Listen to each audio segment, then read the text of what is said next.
အင်္ဂလန်တောင်ပန်ကစားသမားဆန်ချိုဒေါမိုအသင်းမှာတတိယကြိမ်တွားရောက်ပြီးတော့ကစားပွဲရှင်ဘောလုံးကျသူများအတွက်ကျွန်တော်တို့ရဲ့1 million ချန်နယ်လေးကိုပြန်ကြည့်ရှုရပါတယ်။မန်ယူအသင်းကနေအက်စတိုဗီလာအသင်းကိုအငှားချခံထားရတဲ့အင်္ဂလန်တောင်ပန်ကစားသမားဆန်ချိုက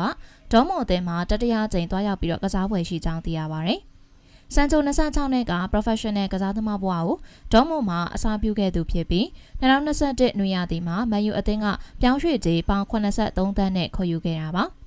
မန်ယူသင်းကဆန်ချို2026ခုနှစ်ထိစာချုပ်ချုပ်ဆိုခဲ့ပေမဲ့အသင်းမှာမျှော်မှန်းထားသလောက်ခြေစွမ်းပြနိုင်ခြင်းမရှိပဲနီးပြတဟန်နဲ့ဆက်ဆံရေးအဆင်မပြေဖြစ်ခဲ့တာကြောင့်2024ဇန်နဝါရီမှာဒေါမိုအသင်းထံအငှားချခဲ့တယ်လို့2024-25ရာသီမှာလည်းချက်စီအသင်းထံအငှားချခဲ့ပါတယ်။လက်ရှိရာသီမှာတော့အက်စတိုဗီလာအသင်းထံအငှားချခဲ့တာဖြစ်ပြီးအက်စတိုဗီလာအသင်းမှာလည်းခြေစွမ်းပြနိုင်ခြင်းမရှိတာကြောင့်ဆန်ချိုဟာဒေါမိုအသင်းကိုပြန်လည်ပြောင်းရွှေ့ကစားဖို့လိုလားနေခြင်းဖြစ်ကြောင်းသိရပါတယ်။ဒေါမိုအသင်းရဲ့နီးပြနီကိုကိုဗက်ကလည်းပြောင်းရွှေ့ခြင်းအလွတ်နဲ့ရရှိနိုင်မဲ့ဆန်ချိုကိုခေါ်ယူဖို့မိစိမ့်ပြခဲ့တာကြောင့်ဆန်ချိုအနေနဲ့လာမယ့်နွေရာသီမှာဒေါမိုအသင်းကိုတတိယကြိမ်ရောက်ရှိဖို့နှီးစပ်နေပြီဖြစ်ကြောင်းဗြိတိန်မီဒီယာတွေကဖော်ပြခဲ့ပါတယ်။